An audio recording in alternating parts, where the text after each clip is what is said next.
Very good morning, children.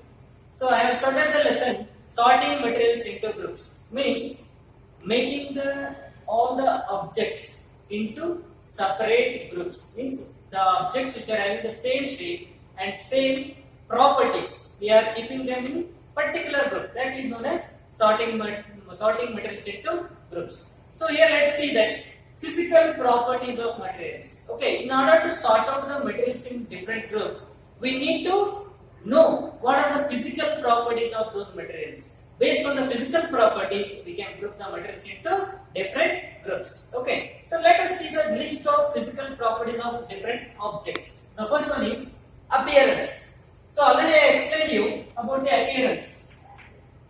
So here the appearance of the object plays very important role in order to separate or sort out the materials into two groups. The first one is lustrous. And in that second one is non-lustrous. Means, as I explained about this, the materials which have a shining surface, they are called lustrous. For example, copper, silver, gold, aluminium. So these are all metals. Most of the metals, they are lustrous materials. We can group them into one group. Okay. Whereas non-lustrous objects, okay. So some of the materials, they do not have a shining surface on them. So such materials we call them as non-lustrous materials. For example, plastic, rubber, paper, wood. These all materials do not have any shining. So they are grouped into or sorted out into one group, that is called as non-lustrous materials. Okay, that's one group. So next type is hardness. Okay, the materials which we see in and around us, they are either hard or soft. So some of the materials we can compress them easily. Okay, for example, cotton and sponge, they are soft materials. Okay, whereas there are some materials which are not compressed easily by our hand. Those are known as hard materials. For example, stone, okay, then glass. Okay, some materials they cannot be compressed. So such materials are called metals. Okay, they are all hard materials. Okay, this is one of the physical property. Next one is third one is solubility. So in today's class, let us learn about the solubility. So what do you mean by solubility? The capacity of any object to dissolve in water. Okay, that is the solubility test. Okay, we can check whether the given object is soluble or not by dissolving that particular object in water. Okay, so usually first we will do it now, the solubility of some objects in water.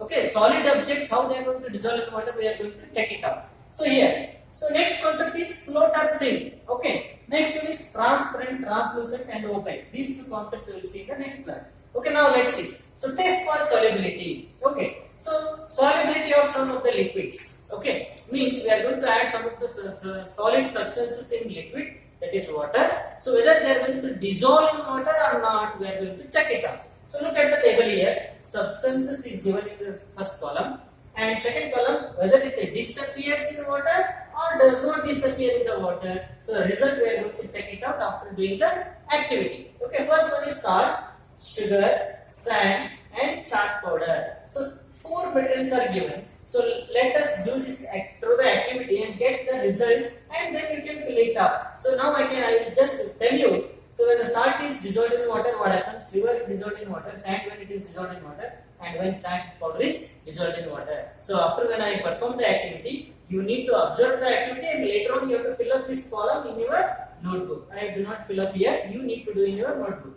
So here, through the diagram it is explained here. So when sand is dissolved in water, it will not be dissolved in water. It is stored in settled at the bottom, that is insoluble substance. Whereas when the salt is dissolved in the water, it is going to be dissolved in water. So you will get it is soluble. Okay. So all these substances, whether they are soluble or not, whether they are soluble or insoluble, let us check it out with one small experiment. Okay, let me show you through the one lab activity. Let's move towards that. Yes, dear children, now what I explained theoretically, let us do it through the lab activity. Here I have taken 4 beakers. Okay, so I have 1, 2, 3, 4, 5. 5 beakers I have taken. So which are filled with 3/4 of amount of water. I have filled these all 5 beakers with 3/4 amount of water. So whereas I have taken 4 samples of solid substances. Now, so those are sand, then sugar, salt and one more substance, that is soil. Okay, so we'll all add these all substances into these beakers. Let me do it. Now I am taking the some amount of sand in the first beaker. I am going to add it. Right. Next, I am going to take some amount of soil into the second beaker.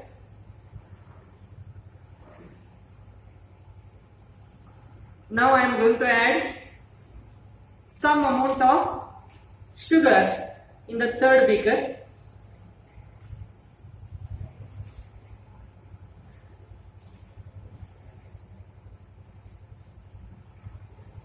And now I will take some amount of water in the fourth beaker. And here I am going to add the salt.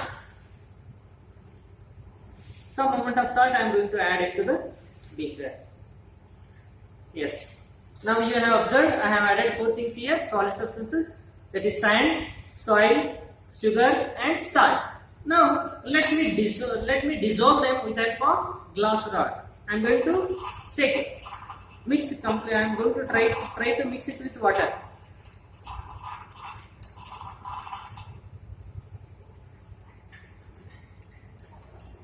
Yes, you are observing here.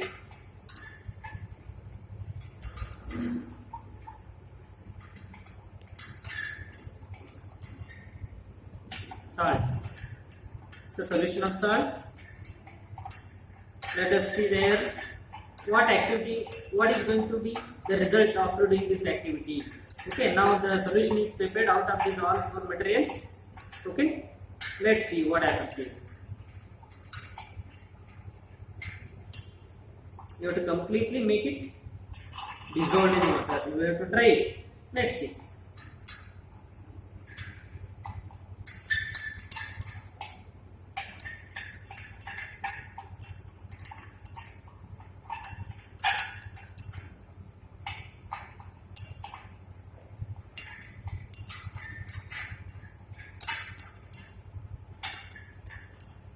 You may take some other materials also to do this activity, any solid substances, okay, to check whether they are soluble in water or not. Okay, so you can do it.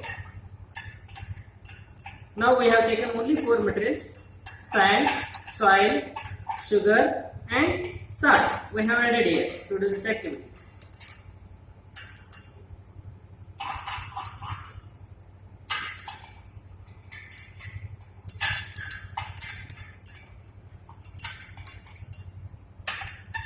Yes, dear children. Now can you observe here clearly? Yes, look at these all 4 beakers. Yes, now see. In the first beaker, I have added sand. Look at here children. The sand is settled at the bottom of the beaker. Can you see this clearly? Means it is insoluble in water. Now look at it here. This is the solution. I have added the soil here. Now can you observe here? The soil is settled at the bottom. Okay, it is not soluble in water, so it is insoluble. Okay, next one it is the beaker which is containing sugar. Okay, I have added it in the water, so it is completely dissolved in the water, so it is soluble in water. So this is the fourth beaker. I have added the salt, so it is completely dissolved in the water. So it is dissolved in water with nothing but it is soluble in water. So by this experiment, what we understand is, so some of the materials are soluble and some of the materials are insoluble. Here soil and sand are insoluble, whereas salt and sugar are completely soluble in water. So dear students, I hope you have understood this class. In tomorrow's class, I am going to explain the solubility of different liquids in water. Okay, so that I will like to continue in the next class. Thank you and have a nice day.